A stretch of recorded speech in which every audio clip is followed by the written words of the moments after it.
Friends, welcome back to my YouTube channel Teji Yogi logs Kannada with lots of love only. ಎಲ್ಲರೂ ಹೇಗಿದ್ದೀರಾ friends? ನಾನು ಇವತ್ತು ನಿಮಗೆ ಶೇರ್ ಮಾಡ್ತಾ ಇರೋ ರೆಸಿಪಿ ಬಂದು ಹೈದ್ರಾಬಾದಿ ಚಿಕನ್ ಗ್ರೇವಿ. ನಾವು ರೆಸ್ಟೋರೆಂಟಲ್ಲಿ ಹೋಗಿ ಎಷ್ಟೊಂದು ದುಡ್ಡು ಕೊಟ್ಟು ತಿಂತೀವಿ ಅಲ್ವಾ, ಅದ್ರ ಬದಲು ಮನೆಯಲ್ಲೇ ಈಸಿಯಾಗಿ ಹೇಗೆ ಕ್ವಿಕ್ಕಾಗಿ ಈ ರೆಸಿಪಿನ ಮಾಡ್ಕೋಬೋದು ಅಂತ ನಾನು ನಿಮಗೆ ತೋರಿಸ್ತಾ ಇದ್ದೀನಿ.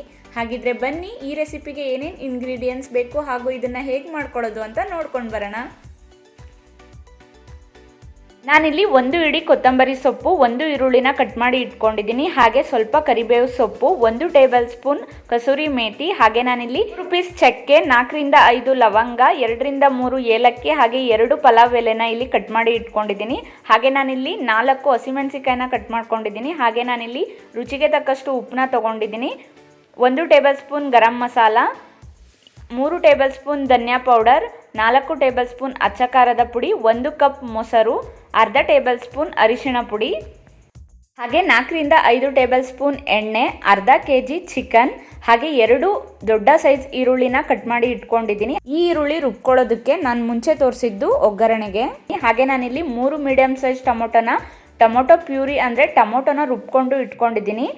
1 ಇಡಿಯಷ್ಟು ಬೆಳ್ಳುಳ್ಳಿ, ಅದರಲ್ಲಿ 1/4 ಭಾಗದಷ್ಟು ಶುಂಠಿನ ತೊಗೊಂಡಿದ್ದೀನಿ. ನಾನಿಲ್ಲಿ ಈಗ ಚಿಕನ್ನ ತೊಗೊಂಡು ಅದನ್ನು ಮ್ಯಾರಿನೇಟ್ ಮಾಡ್ಕೋತಾ ಇದ್ದೀನಿ. ಇದಕ್ಕೆ ನಾನಿಲ್ಲಿ 1 ಟೇಬಲ್ ಸ್ಪೂನ್ನಷ್ಟು ಚಿಲ್ಲಿ ಪೌಡರ್, ಹಾಗೆ ಅರ್ಧ ಟೀ ಸ್ಪೂನ್ನಷ್ಟು ಅರಿಶಿಣ ಪುಡಿ, 1 ಟೇಬಲ್ ಸ್ಪೂನ್ ಉಪ್ಪು, ಹಾಗೆ 1 ಕಪ್ ಮೊಸರನ್ನ ನಾನಿಲ್ಲಿ ಇದಕ್ಕೆ ಸೇರಿಸ್ಕೋತಾ ಇದ್ದೀನಿ. ಇದನ್ನೆಲ್ಲ ಹಾಕ್ಕೊಂಡು ನಾವೀಗ ಇದನ್ನು 1 ಸ್ಪೂನ್ ಅಥವಾ ಹ್ಯಾಂಡ್ನ ಚೆನ್ನಾಗಿ ವಾಶ್ ಮಾಡಿಕೊಂಡು ಇದನ್ನು ನೀಟಾಗಿ ಮಿಕ್ಸ್ ಮಾಡ್ಕೋಬೇಕು. ನೀವು ಕೈಯಲ್ಲೇ ಮಿಕ್ಸ್ ಮಾಡ್ಕೊಳ್ಳಿ, ಉಪ್ಪು ಖಾರ ಎಲ್ಲದಕ್ಕೂ ಚೆನ್ನಾಗಿ ಹಿಡಿಬೇಕು. ಈ ರೀತಿ ಮಿಕ್ಸ್ ಮಾಡಿಕೊಂಡು ನೀವು ಇದನ್ನ ಫ್ರಿಡ್ಜ್ ಅಥವಾ ಹೊರಗಡೆ 30 ನಿಮಿಷ ಮ್ಯಾರಿನೇಟ್ ಆಗೋದಕ್ಕೆ ಬಿಡಬೇಕು. ಆಗ ನಿಮಗೆ ಚಿಕನ್ ಟೇಸ್ಟಿಯಾಗಿ ಆಗುತ್ತೆ.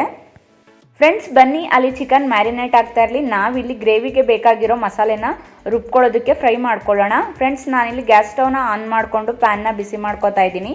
ಈ ಪ್ಯಾನ್ ಬಿಸಿ ಆದಮೇಲೆ ನಾನು ಇದಕ್ಕೆ ಇಲ್ಲಿ 3ರಿಂದ 4 ಟೇಬಲ್ ಸ್ಪೂನ್ ಆಯಿಲ್ನ ಹಾಕೋತಾ ಇದ್ದೀನಿ.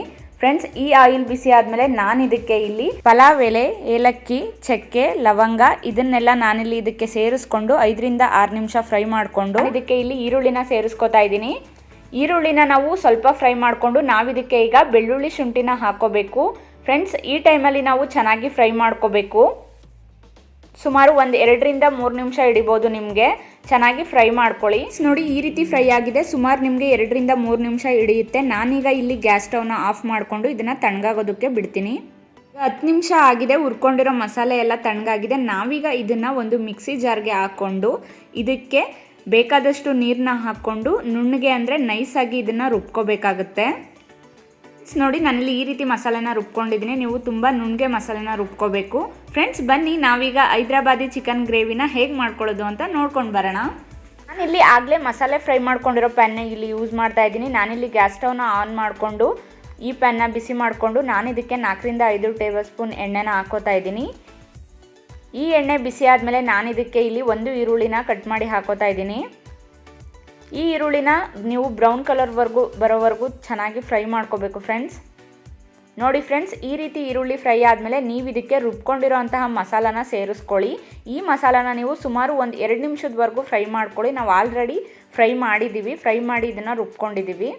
ನೋಡಿ ಫ್ರೆಂಡ್ಸ್, ಈ ರೀತಿ ಫ್ರೈ ಆದಮೇಲೆ ನಾನು ಇದಕ್ಕೆ ಇಲ್ಲಿ ಟೊಮೊಟೊ ಪ್ಯೂರಿನ ಹಾಕೋತಾ ಇದ್ದೀನಿ. ಈ ಟೊಮೊಟೊ ಪ್ಯೂರಿನ ಹಾಕ್ಕೊಂಡು ನೀವು ಇದ್ರ ಹಸಿ ವಾಸನೆ ಹೋಗೋವರೆಗೂ ಚೆನ್ನಾಗಿ ಫ್ರೈ ಮಾಡ್ಕೋಬೇಕಾಗತ್ತೆ. ನಿಮಗೆ ಸುಮಾರು 10 ನಿಮಿಷ ಹಿಡಿಬಹುದು. ಫ್ರೆಂಡ್ಸ್, ಸುಮಾರು 10 ನಿಮಿಷ ಇದು ಚೆನ್ನಾಗಿ ಫ್ರೈ ಆಗಿದೆ. ನಾವೀಗ ಇದಕ್ಕೆ 2 ಟೇಬಲ್ ಸ್ಪೂನ್ನಷ್ಟು ಧನಿಯಾ ಪುಡಿ, 2 ಟೀ ಸ್ಪೂನ್ನಷ್ಟು ಅಚ್ಚ ಖಾರದ ಪುಡಿನ ಇಲ್ಲಿ ಸೇರಿಸ್ಕೋತಾ ಇದ್ದೀನಿ.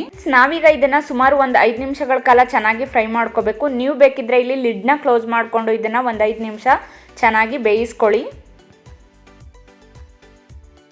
ಫ್ರೆಂಡ್ಸ್, ಈ ರೀತಿ ಫ್ರೈ ಆದಮೇಲೆ ನೀವು ಇದಕ್ಕೆ ಅರ್ಧ ಲೋಟದಷ್ಟು ನೀರನ್ನು ಸೇರಿಸ್ಕೊಂಡು ಚೆನ್ನಾಗಿ ಫ್ರೈ ಮಾಡ್ಕೊಳ್ಳಿ. ಹಾಗೆ ನಾವು ಈ ಟೈಮಲ್ಲಿ ಇದಕ್ಕೆ ಹಸಿಮೆಣಸಿಕಾಯಿನ ಸೇರಿಸ್ಕೋಬೇಕಾಗುತ್ತೆ. ಇದನ್ನೆಲ್ಲ ನೀವು ಚೆನ್ನಾಗಿ ಮಿಕ್ಸ್ ಮಾಡಿಕೊಂಡು ಈ ಗ್ರೇವಿ ತಿಕ್ಕಾಗೋವರೆಗೂ ನೀವು ಫ್ರೈ ಮಾಡ್ಕೊಳ್ಳಿ. ಅಂದರೆ ಸುಮಾರು 2ರಿಂದ 3 ನಿಮಿಷ ನೀವು ಇದನ್ನು ಫ್ರೈ ಮಾಡ್ಕೋಬೇಕಾಗತ್ತೆ. ಈ ರೀತಿ ಗ್ರೇವಿ ಫ್ರೈ ಆದಮೇಲೆ ನಾನು ಇದಕ್ಕೆ ಇಲ್ಲಿ ಮ್ಯಾರಿನೇಟ್ ಮಾಡ್ಕೊಂಡಿರೋಂತಹ ಚಿಕನ್ನ ಹಾಕ್ಕೊಂಡು ಚೆನ್ನಾಗಿ ಮಿಕ್ಸ್ ಮಾಡ್ಕೋತಾ ಇದ್ದೀನಿ. ನೀವಿಲ್ಲಿ ಚೆನ್ನಾಗಿ ಮಿಕ್ಸ್ ಮಾಡ್ಕೊಳ್ಳಿ.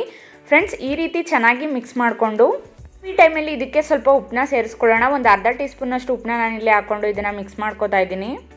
ಹಾಗೆ ನೀವಿಲ್ಲಿ ಫೈನಲ್ ಆಗಿ ನೀರನ್ನು ಹಾಕೋಬೇಕಾಗುತ್ತೆ. ನಿಮಗೆ ಗ್ರೇವಿ ಯಾವ ಹದದಲ್ಲಿ ಬೇಕೋ ಆ ಹದದಲ್ಲಿ ನೀವಿಲ್ಲಿ ನೀರನ್ನು ಹಾಕ್ಕೊಂಡು ಒಂದು ಲಿಡ್ನ ಕ್ಲೋಸ್ ಮಾಡಿ ಗ್ರೇವಿನ ಬೇಯಿಸ್ಕೊಳ್ಳಿ. ಮಧ್ಯ ಮಧ್ಯ ನೀವು ಈ ರೀತಿ ತೆಗೆದು ತಿರುಗಿಸ್ಕೊತಾ ಇರಬೇಕಾಗತ್ತೆ. ಸುಮಾರು ನಿಮಗೆ 1/4 ಗಂಟೆ ಆದರೂ ಬೇಕಾಗುತ್ತೆ ಫ್ರೆಂಡ್ಸ್ ಚಿಕನ್ ಚೆನ್ನಾಗಿ ಬೆಂದು ಸಾಫ್ಟಾಗಿ ನಿಮಗೆ ಅದು ಗ್ರೇವಿ ರೆಡಿ ಆಗೋದಕ್ಕೆ. ಸುಮಾರು ಒಂದು 10 ನಿಮಿಷ ಆದಮೇಲೆ ನೀವು ಇದಕ್ಕೆ ಇಲ್ಲಿ ಅರ್ಧ ಟೇಬಲ್ ಸ್ಪೂನ್ನಷ್ಟು ಗರಂ ಮಸಾಲ ಹಾಗೂ ಅರ್ಧ ಟೇಬಲ್ ಸ್ಪೂನ್ನಷ್ಟು ಕಸೂರಿ ಮೇಥಿನ ಹಾಕ್ಕೊಂಡು ಚೆನ್ನಾಗಿ ಫ್ರೈ ಮಾಡಿಕೊಂಡು ನೀವು ಇನ್ನೂ ಒಂದು ಸುಮಾರು 10 ನಿಮಿಷಗಳ ಕಾಲ ಲಿಡ್ನ ಕ್ಲೋಸ್ ಮಾಡಿ ಚಿಕನ್ ಗ್ರೇವಿನ ಚೆನ್ನಾಗಿ ಬೇಯಿಸ್ಕೊಳ್ಳಿ. ಚಿಕನ್ ಎಣ್ಣೆ ಬಿಡಬೇಕು, ಹಾಗೆ ಚಿಕನ್ ಸಾಫ್ಟ್ ಆಗಬೇಕು, ಗ್ರೇವಿಯಲ್ಲಿ ನಿಮಗೆ ಹಸಿ ಸ್ಮೆಲ್ ಹೋಗಬೇಕು. ಇದಿಷ್ಟನ್ನು ನೀವು ನೆನ್ಪಿಟ್ಕೊಳ್ಳಿ, ನೀವು ಯಾವುದೇ ಥರ ಗ್ರೇವಿನಾದರೂ ಮಾಡಿ. ಹಾಗೆ ನಾನು ಇಲ್ಲಿ ಮಧ್ಯದಲ್ಲಿ ಕೊತ್ತಂಬರಿ ಸೊಪ್ಪನ್ನ ಸೇರಿಸ್ಕೊತಾ ಇದ್ದೀನಿ. ಕೊತ್ತಂಬರಿ ಸೊಪ್ಪನ್ನ ಸೇರಿಸ್ಕೊಂಡು ಸ್ವಲ್ಪ ಹೊತ್ತು ಫ್ರೈ ಮಾಡಿಕೊಂಡು ಲಿಡ್ನ ಕ್ಲೋಸ್ ಮಾಡಿ ಮತ್ತೆ ಬೇಯಿಸ್ಕೊಳ್ಳಿ. ನೋಡ್ತಾ ಇದ್ದೀರಾ ಅಲ್ವಾ, ಈಗ ರೆಡಿಯಾಗಿದೆ ಹೈದ್ರಾಬಾದಿ ಚಿಕನ್ ಗ್ರೇವಿ. ನಾನಿಲ್ಲಿ ಗಾರ್ನಿಷ್ಗೋಸ್ಕರ ಸ್ವಲ್ಪ ಕರಿಬೇವು ಸೊಪ್ಪನ್ನ ಹಾಕೋತಾ ಇದ್ದೀನಿ. ಫ್ರೆಂಡ್ಸ್ ಫೈನಲ್ ಆಗಿ ನೋಡಿ ಈ ರೀತಿ ರೆಡಿಯಾಗಿದೆ ಹೈದ್ರಾಬಾದಿ ಚಿಕನ್ ಗ್ರೇವಿ. ಫ್ರೆಂಡ್ಸ್ ನಿಜವಾಗ್ಲೂ ತುಂಬಾ ಚೆನ್ನಾಗಿರುತ್ತೆ. ರೆಸ್ಟೋರೆಂಟಲ್ಲಿ ಮಾಡೋದಕ್ಕಿಂತನೂ ತುಂಬಾ ಚೆನ್ನಾಗಾಗುತ್ತೆ ನಿಮಗೆ ಈ ರೆಸಿಪಿ. ನೀವು ಖಂಡಿತ ಮನೇಲಿ ಒಂದ್ಸಲ ಟ್ರೈ ಮಾಡಿ. ಇದ್ರ ಜೊತೆಗೆ ನೀವು ರೋಟಿ, ಕುಲ್ಚಾ, ಚಪಾತಿ ಮತ್ತು ರೈಸ್ ಇದಿಷ್ಟು ನಿಮಗೆ ಬೆಸ್ಟ್ ಕಾಂಬಿನೇಷನ್. ರೋಟಿ ಕುಲ್ಚಾ ಎಲ್ಲ ಮನೇಲಿ ಈಗ ಆರಾಮ್ಸೆ ಮಾಡ್ಕೋಬೋದು. ಮುಂಚೆ ಥರ ರೆಸ್ಟೋರೆಂಟಲ್ಲೇ ತಿನ್ನಬೇಕು ಅನ್ನೋ ಥರ ಏನಿಲ್ಲ. ಯಾವುದೇ ಫುಡ್ನು ರೆಸ್ಟೋರೆಂಟಲ್ಲಿ ತಿನ್ನಬಾರ್ದು ಅಂತ ಇಲ್ಲ, ಅದೆಲ್ಲ ಒಂದೊಂದು ತಿನ್ನಬೇಕು ಅಂತ ಅನ್ನಿಸ್ತಾ ಇರುತ್ತೆ. ಒಂದು ಸಲ 2 ಸಲ ತಿನ್ನಿ, ಆಮೇಲೆ ಅದರ ಐಟಮ್ಸ್ ನಿಮಗೆ ಗೊತ್ತಾಗುತ್ತೆ ತಿಂತಾ ಇದ್ದರೆ ಏನು ಹಾಕಿದ್ದಾರೆ ಏನು ಹಾಕಿಲ್ಲ ಅಂತ. ಮನೇಲೇ ಟ್ರೈ ಮಾಡಿ. ಸುಮ್ಮನೆ ಅಷ್ಟೊಂದು ದುಡ್ಡನ್ನ ಇನ್ವೆಸ್ಟ್ ಮಾಡಿ ನಾವು ಅಲ್ಲಿ ತಿನ್ನಬೇಕು, ಅದೇ ದುಡ್ಡಿಗೆ ನಾವು ಮನೇಲಿ 3ರಿಂದ 4 ಜನಕ್ಕೆ ಮಾಡ್ಕೋಬೋದು, ನಾನ್ ವೆಜ್ ಆಗಲಿ ವೆಜ್ಜೇ ಆಗಲಿ. ಸ್ನಾನಿ ಟೈಮಲ್ಲಿ ಗ್ಯಾಸ್ ಸ್ಟವ್ನ ಆಫ್ ಮಾಡಿ ಇದನ್ನು ಸರ್ವ್ ಮಾಡ್ಕೋತೀನಿ, ಬನ್ನಿ. ಫ್ರೆಂಡ್ಸ್ ನೋಡಿದ್ರಿ ಅಲ್ವಾ ಇವತ್ತಿನ ರೆಸಿಪಿ ಹೀಗಿತ್ತು. ಫ್ರೆಂಡ್ಸ್ ಯಾರೆಲ್ಲ ನನ್ನ ವಿಡಿಯೋನ ಹೊಸದಾಗಿ ನೋಡ್ತಾ ಇದ್ದೀರಾ ನನ್ನ ಚಾನಲ್ನ ಸಬ್ಸ್ಕ್ರೈಬ್ ಮಾಡ್ಕೊಳ್ಳಿ, ಬೆಲ್ಲೈಕನ್ನ ಕ್ಲಿಕ್ ಮಾಡಿ. ನಾನು ಅಪ್ಲೋಡ್ ಮಾಡೋ ಹೊಸ ವೀಡಿಯೋಸ್ ನಿಮಗೆ ಮೊದಲು ಬರುತ್ತೆ. ಇದೇ ರೀತಿ ನನ್ನ ಚಾನಲ್ನಲ್ಲಿ ನಿಮಗೆ ಉಪಯೋಗ ಆಗುವಂತಹ ವೀಡಿಯೋಸ್ಗಳನ್ನ ಅಪ್ಲೋಡ್ ಮಾಡ್ತಾ ಇರ್ತೀನಿ. ಪ್ಲೀಸ್ ನನಗೆ ಸಪೋರ್ಟ್ ಮಾಡಿ, ನನ್ನ ಚಾನಲ್ನ ಮರಿದೇ ಸಬ್ಸ್ಕ್ರೈಬ್ ಮಾಡ್ಕೊಳ್ಳಿ. Thank you for watching. Have a good day. Bye.